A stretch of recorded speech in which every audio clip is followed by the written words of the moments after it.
From divorcing his wife and leaving his family behind to pursue his dream of becoming a 6-year-old girl. From creating YouTube videos and TikTok videos, sharing playdates with one another with his best friend, a teddy bear named Strawberry. Even has his own website where you can interact with him, and on top of that even donate and give him money to support his cause. Making videos where people thought he was joking about not having gender neutral bathrooms in Canada, which resulted to him having to pee in a bucket on the floor. But the thing is, there's no jokes here. He really did leave his family behind, and he really did pursue this. With some of the videos gaining hundreds of thousands of views, with people commenting stuff like, "This is why you should never leave your children unattended on playgrounds and other public areas." "Oh my, what a cute little girl," said no one to him ever. And this is why aliens avoid us like the plague. This, in my opinion, is quite an interesting story, although one that is also quite tragic. This right here is the story of Stephanie Walsh. How did we get here? And why is he now a 6-year-old girl? Well, let's dig a little bit deeper. And just before we get into that, today's comment shout out, and that goes to London. Thank you so much for your comment. If you guys want to shout out in the next video, please leave a comment down below saying hello. I'll reply to every one of you, and I'll pick one of you for a shout out in the next video. So Stephanie's age currently is around 55 years old. We know this because 2 articles actually came out and talked about their age back in 2015, where they were actually 46. On top of that, they left their family at the age of 44, and then they made their first public appearance on social media back in March of 2014, and since then have been posting videos, even as recently as 1 month ago. They do in fact have a website, like I mentioned at the beginning of the video, where you can donate for some reason. More disturbing features on the website, though, include come and play with us, and me.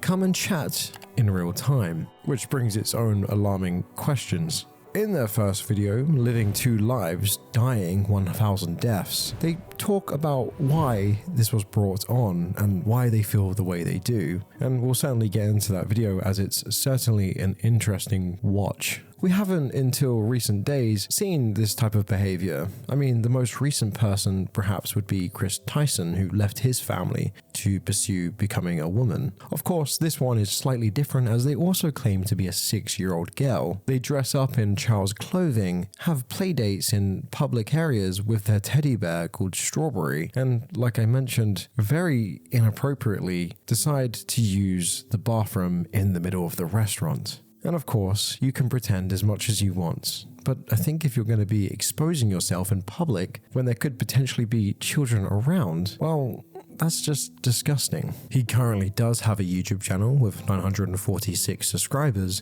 and a TikTok account with 1,126. So let's watch some of their videos to get a better understanding of who we're really dealing with here. So one of the first things that you'll definitely notice while going on Stephanie's YouTube channel is they have a lot of play date videos, with one character popping up more than anyone else, Strawberry, her teddy bear.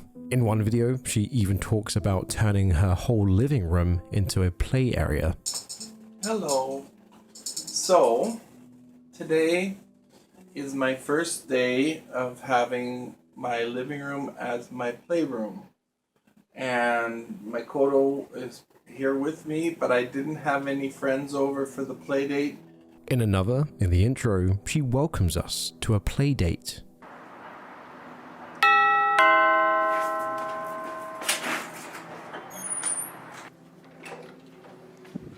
Why, hello! Welcome to Stephanie's Playtime.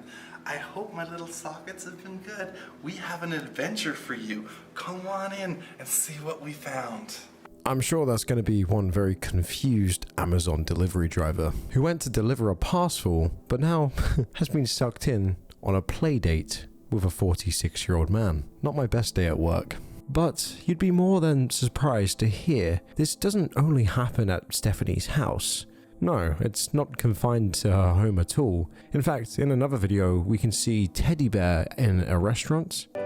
Strawberry, thank you for inviting me for your play date. Aw, Strawberry, I love you. I'm so glad you waited here for me. I missed you. You want some French fries? You ate already? Okay. Another one where Strawberry, her teddy bear, is at a bar waiting for Stephanie to arrive. Strawberry, you're here. Oh, I love you, Strawberry. You're my best friend. Let's have lunch. I love schnitzels. I wore my dirndl today, so we can have a nice schnitzel lunch at Schnitzel Queen. Yay, schnitzels! You like schnitzels? I love being 6 years old. Strawberry, you wouldn't imagine the adventures I've been having today. The adventures in question. And, well, with these types of videos on her channel, it's obviously no surprise that she's been receiving a lot of hate. In fact, in one video, she even talks about it, going in depth on how it makes Stephanie, the 6-year-old, feel. You've probably noticed by now that Stephanie is being trended because of some of the hate that's been out there. I'm glad everyone is watching my videos and learning about transphobia and the hate crimes towards trans people.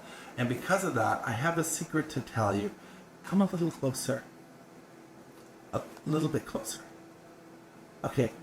I'd like you to be my socket. Sockets are what I have down on my socks because it's hard for boys to get frilly socks. And so we have these little frilly sockets that we can add to any sock, and it shows that we're not transphobic and we're okay that sometimes boys identify as girls. And it's the difference between the given gender and our self-expressed gender, and it's called transgender.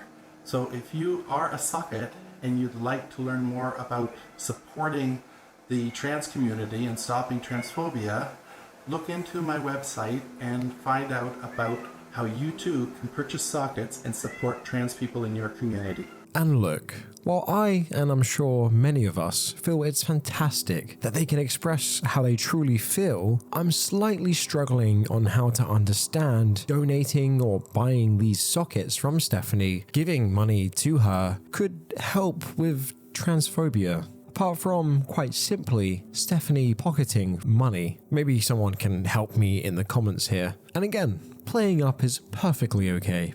But the issue we find ourselves being concerned about here is, well, Stephanie separated from her family, leaving 7 of their kids behind. According to these 4 sources that I found, 7 children. Now without a father because he ran off to be a 6-year-old girl. Anyways, I just wanted you to see I made a tutu with my sewing machine, and it's for pretending to be a little fairy, a little ballerina fairy.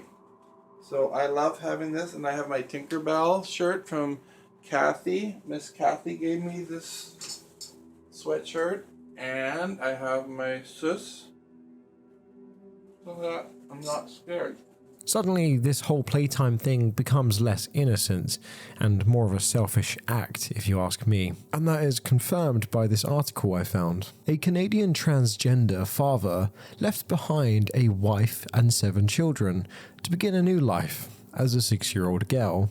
Stephanie, 46, had been married for 23 years when she realized she was transgender. She's now living with an adopted family and says she does not want to be an adult right now. Maybe I could tell the tax man this at the end of the year. And I quote, "I can't deny I was married. I can't deny I have children. But I've moved forward now and I've gone back to being a child," she said in a video. But the thing is, Stephanie, have your children moved on from that? I can only imagine how devastating that must have been for them. And I'm certainly not the only one who thinks that way. Take this interview, for example, in which Stephanie actually gets pressed on the matter even further on his past relationship with his past wife. Can we get your ex-wife on the platform and get her side of the story? Sure, It must have been really hard. It must have been really hard for her to lose Get her on the family. platform. Get her on the platform. It must have been hard for her to lose her family because you wanted to live out your fetish in public and be glorified for it. It was her choice. Ask her why she asked me to stop being transgender. Well, she did it. Because she married a man and she wanted you to be a man. That's She knew I was transgender before we married. Next. I'm just saying, she married a man. You were a man. No, she didn't. No, she didn't. She married a transgender person. She was dating John Doucette. She was dating a guy and me, and she chose John over me. Okay? We broke up. I was going to get on with my life. Then all of a sudden she tries to harm herself, and I am stupid enough to go to the hospital because I care about her. Next thing I know, she wanted me to be jealous and fight for her. She was playing mind games. So no accountability for any. Did she try to get you to make her pregnant also? Did you take responsibility, or was that her thing too? I made her pregnant. But why did all of this begin? Well, Paul Andrew Walsh, his original name, was born in 1963 in Scarborough, Ontario. He grew up on a farm, apparently with 3 brothers and a sister, what he called, and I quote, alpha male stuff. What does that mean? Probably some cool shit, like farm work. Stephanie then claimed in her book that at the age of 6, he noticed there was something different between men and women. Although I find that a little bit hard to believe because, well, he had a sister and a mum and 3 brothers and a dad. You telling me it took 6 whole years to figure that out? But around that age is where things started to happen. Stephanie claimed that he would actually go into his sister's room and steal some of her dresses and pretending to be a girl. Later on in his life, he actually dated a woman called Maria, and actually the same woman who he married later on in life. He even states in the book, actually, that she was more than comfortable with him wearing dresses and having his playtime. Well, if it's in a book, it must be true. But where things start to get a little bit strange is where he apparently used to have his own time, called Stephanie time. In this time, he would put on dresses and pretend to be a girl. But remember, he's now in his 30s doing this. In one story, he actually claims that while he was upstairs, Maria knew this, he was trying on dresses and actually having Stephanie time. His family, who had no clue at the time, questioned where he was, and they needed his help because there was a loose cattle out on the farm in which they were trying to capture, and he was nowhere to be seen. But lo and behold, he was upstairs with no one none the wiser. But in the extreme event where I get to the point where I cannot cope anymore, that's when I turn to this kind of stuff. That's when the age play, the age regression, whatever you want to call it, that therapy seems to help me a lot, because then I escape from my reality for an hour or two, for a day or two, or for a week, whatever the case may be. And when I'm in that state of being a little girl, that's when I get to relive things in my childhood from a girl's perspective, and I'm able to de-escalate the stressors in my life, and I'm able to cope much better.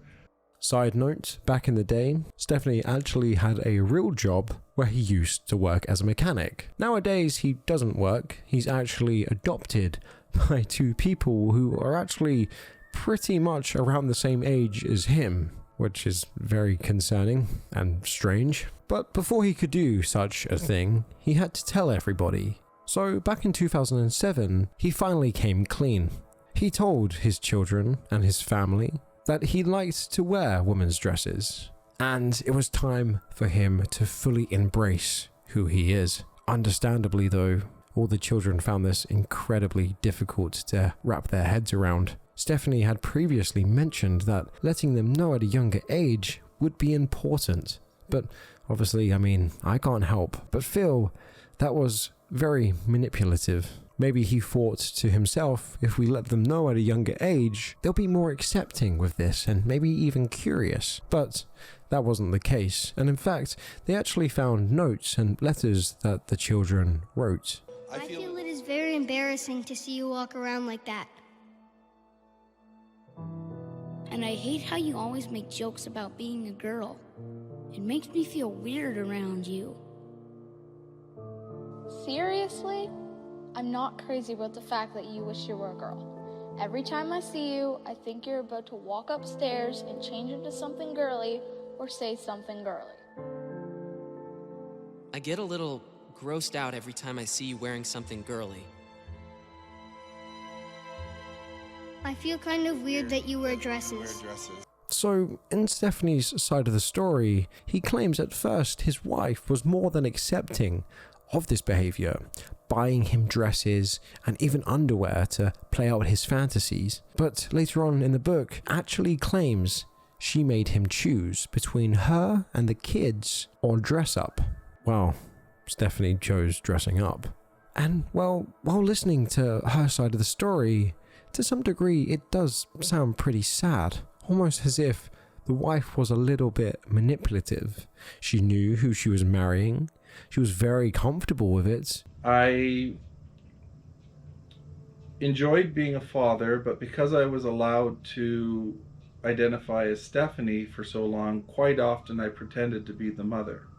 Especially when our children were born, it felt great to take care of them while my wife went to university. As they went to school and my wife went on to become a teacher and started working full-time, I was a mechanic. I worked from home and raised the kids for at least the first 15 years, except on holidays and weekends when my wife would obviously be home. Just 3, Maria asked me to leave. His little sister was 3 days old when I left, and that's the last time I saw her. I've met my son, my eldest son's eldest daughter, on February 15th, 2020. And this past Christmas, I was able to enjoy Christmas with them via Skype as we did FaceTime for an hour while they opened their presents. He told his kids how he really felt and that he just wanted to express himself. And while if he had done this earlier on in life, I don't think many people would have an issue. To be doing this while you have 7 children is certainly selfish. He kind of does play the victim card in all of this. Caused me to be self-aware, and I guess it meant that I was unsure of myself because I didn't know if I was supposed to be a boy or a girl, and I knew that society wanted boys to be macho and tough, and girls are sugar and spice and everything nice. So I was somewhere in the middle, confused, not knowing what to do as far as my gender expression. And I would often overcompensate by being ultra masculine to fit in with the guys. Because, well, the family side of the stories and Maria's, well, that actually has quite a different story to tell. Shortly after the divorce, the family started to depict a very different story after charges against Stephanie. Charges on threats, assault, even damages costing $5,000, and criminal harassment. Things actually got so bad that one of his daughters even took to Facebook, stating this: I wish there would be a documentary about the people that you call monsters. You were really a good dad before we knew. You did everything. You tell people you did like take us to school and give me at least 4 hugs a day. But once you told us your difference, it was just like you thought you didn't have to be a parent. We didn't ask for a father, just a parent. And you couldn't be that anymore. There were days that if I didn't want to paint your nails, you threatened to stop helping me with homework. I was 13. You left. And you say that you couldn't handle the fact that we filed a restraining order. People need to know that you can't get a restraining order for being of a different mindset. You were a physical threat to Mom, and the day you left, more than one of your children thought you were going to come back to harm us. With this in mind, it was still I and 2 other children of yours who reached out to you on Father's Day, where I genuinely wanted to get closer to you. You took it as mockery, and you told me you didn't want me in your life, and told me to go to hell. So thank you for continuing to make us out to be horrible people. In the statement, they mentioned about making a documentary, so that's obviously what I've decided to do. We're just getting into the dark side of Stephanie, but if you guys wouldn't mind leaving a like so more people can find this video. Remember how earlier I stated that Stephanie painted quite a different picture, playing victim in some parts? Well, this clip actually confirms that when their family are messaging them about Father's Day. Please text me if you want to, but I'm not ready for a call. Happy Father's Day. And I respond with, I'm going to kill myself. Those are children who are traumatized. We're there to protect our kids, Steph. No, you're there to protect your kids. I haven't seen my kids in 5 years. But Stephanie even took to Facebook, referring to his kids as haters. Facebook took down the friend request post from my daughter that was so hateful towards me because I violated their policy. I hope all these haters, including my kids, are happy. This is my last posting here. I'm done with this BS. They don't deserve a father, transgender or not. And believe me, if you think that's quite harsh to be telling your kids that, oh, just you wait, because it gets far worse. In fact, I think Stephanie wishes she never took to social media after some of these posts have come to light. With one of the allegations against Stephanie, where one of the kids claimed that he's definitely made threats towards their mother, which is the reason for their restraining order in the first place. And when his eldest daughter was to get married, she actually sent him a private message asking, please don't turn up to the wedding and please don't make a big deal out of this. So what did Stephanie do? Well, actually waited until the day of the wedding to message his daughter, threatening to unalive himself, making it all about him. But it's also been reported when Stephanie didn't get his own way, threats of unaliving himself would certainly be a common occurrence. I'm assuming this is not what people meant when they say embrace your inner child, Stephanie. But after all these posts came out about Stephanie, he later took to social media, claiming that it was actually the mother who turned his kids against him, even claiming that Maria brought a lesbian into the relationship, then claims they both pushed him out of the relationship. Oh, and the Facebook posts don't end there. Not even close. Remember how I had mentioned that Stephanie previously was a mechanic? Well, he actually went to Maria's after the divorce in 2014 to go and pick up some of his tools. To his surprise, they weren't there. Maria claimed that he actually picked those up and took those with him years ago. He called her a liar on social media and accused her of stealing them, claiming that she's a compulsive liar and that she must have planned this years ago and has always wanted them to get a divorce. And despite what I just told you, if you think that's it, it's certainly not. It gets far worse right now. This, in one of my opinions, is when she reached the peak of degeneracy. Because Stephanie took to social media claiming that she sadly could not make her father's funeral, but then, after saying that years later, wrote another post on social media openly mocking his father's death and funeral. He actually said this in a post. Okay, this is too funny. Just for the record, I share a name with an extremely transphobic dad, Paul Albert Walsh. I'm Paul Andrew Walsh, and somehow I got his birthday on Facebook. My birthday is in June. Thank God he's dead and buried and gone to a place where evil people can find the forgiveness, love and tolerance that they could never express or show to others while they were alive. Luckily, he doesn't have to see his birthday associated with his son's feminine Steffi name. So thank you all for the happy thoughts and well wishes. I've wrapped them in pretty pink princess paper and forwarded them to my dad so he can twirl in his birthday dress in heaven as he shares my trans name for one day each year. I hope and pray that my deceased mother enjoys seeing Dad sissified as much as I do. God rest their souls. You would think, though, after a post as extreme as that, talking about your own father, he would surely get some hate comments. No, quite the opposite, actually. He got a lot of praise and people finding this post quite funny. Nice. Social media is a lovely place sometimes, isn't it? Now, after destroying his previous family with no hope of ever regaining their trust or ever being with them again, Stephanie decided to, well, join a different family, one who he claimed would be more understanding of his situation and accept him for who he is, and therefore more deserving of his time. We referred to them earlier on in this video, and it's a strange one, but we were first introduced to them from this post that Stephanie made, introducing us to them. I have a mummy and a daddy, an adopted mummy and daddy, who are totally comfortable with me being a little girl, and their children and their grandchildren are totally supportive. A year ago, I was 8 and she was 7, and she said to me, "I want you to be the little sister, so I'll be 9. I said, "Well, I don't mind going to 6, so I've been 6 ever since."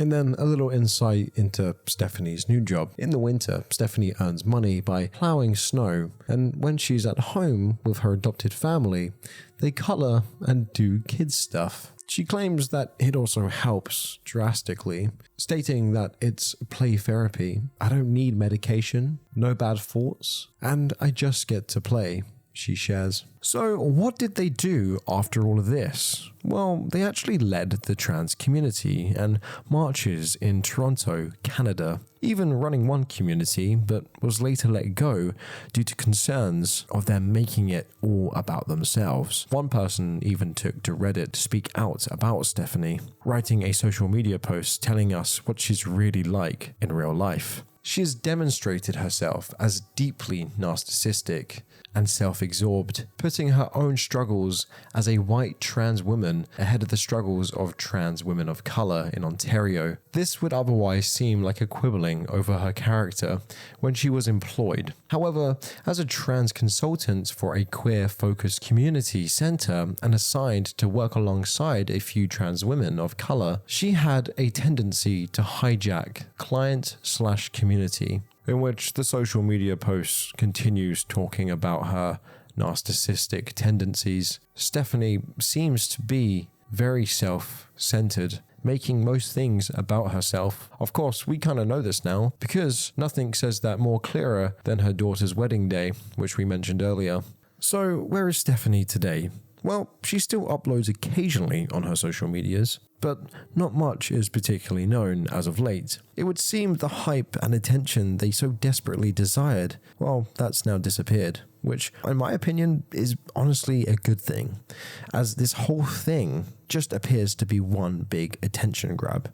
And to compare real transgender people to people like Stephanie, well, that just does a complete dishonest to them. Stephanie seems to just do this for pure attention, despite the consequences of their actions, ignoring their own children's messages/letters on begging him to stop. They unfortunately lost a father, but Stephanie didn't care and made it all about herself. If you guys did enjoy today's video, I have another one for you, pretty similar to this, where a trans TikToker who tries to play victim but actually is the bully themselves. They go to restaurants and they bait the waitress or waiter to misgender them, and they get angry at them and blast them while sharing the video on social media. If you guys want to check that video out, you can click right here. With that all being said, I hope you guys had a fantastic week, and I'll see you all in the next video. Bye-bye.